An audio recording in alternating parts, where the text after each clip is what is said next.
హైదరాబాద్ మహానగరం మరింత విస్తరించబోతోంది. ఓఆర్ఆర్ లోపల దాన్ని ఆనుకుని బయట ఉన్న 27 నగర పురపాలక సంఘాలను గ్రేటర్ హైదరాబాద్లో విలీనం చేయాలని రాష్ట్ర మంత్రివర్గం కీలక నిర్ణయం తీసుకుంది. వీటిని విలీనం చేసేందుకు తక్షణమే చర్యలు తీసుకోవాలని తెలిపింది. అందుకు అవసరమైన జీహెచ్ఎంసీ చట్టం, తెలంగాణ మున్సిపల్ చట్టాలకు సవరణలు చేసేందుకు కేబినెట్ ఆమోదం తెలిపింది.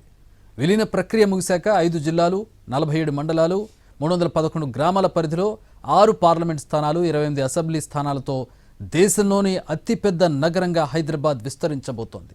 తెలంగాణ కోర్ అర్బన్ ఏరియా పరిధిలో ఉన్న పురపాలక నగరపాలక సంస్థలన్నింటినీ విలీనం చేసి జీహెచ్ఎంసీని మెగా నగరంగా విస్తరించేందుకు ఈ నిర్ణయం తీసుకున్నారు.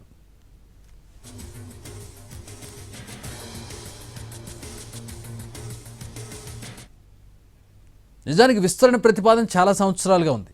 దాన్ని సర్కార్ అమలు చేస్తోంది.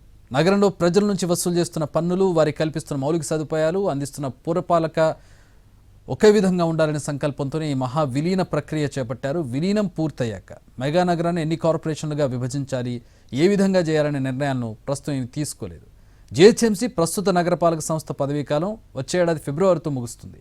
అనంతరం 27 పట్టణ స్థానిక సంస్థల విలీనానికి చట్ట సవరణలు చేస్తారు. ఆ తర్వాతే ఎన్నికలు ఉంటాయి.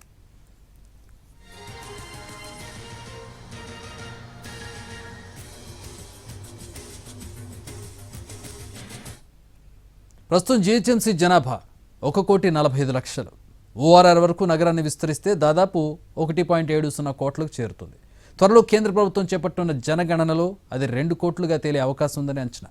అప్పుడు దేశంలోని పలు చిన్న రాష్ట్రాలతో పోలిస్తే కొత్తగా ఏర్పడే నగర జనాభానే అధికంగా ఉంటుంది. మరోవైపు ఓఆర్ఆర్ వరకు ఉన్న ప్రభుత్వ, ప్రైవేట్ ఆస్తుల వివరాలపై రాష్ట్ర ప్రభుత్వం ఇప్పటికే అధ్యయనం ప్రారంభించింది. సికింద్రాబాద్ కంటోన్మెంట్ ప్రాంతం విలీన ప్రక్రియ రాష్ట్ర ప్రభుత్వం ఆమోదం కోసం ఎదురు చూస్తుండగానే శివారు ప్రాంతాల విలీన ప్రక్రియ పట్టాలెక్కడం ఇక్కడ హైలైట్.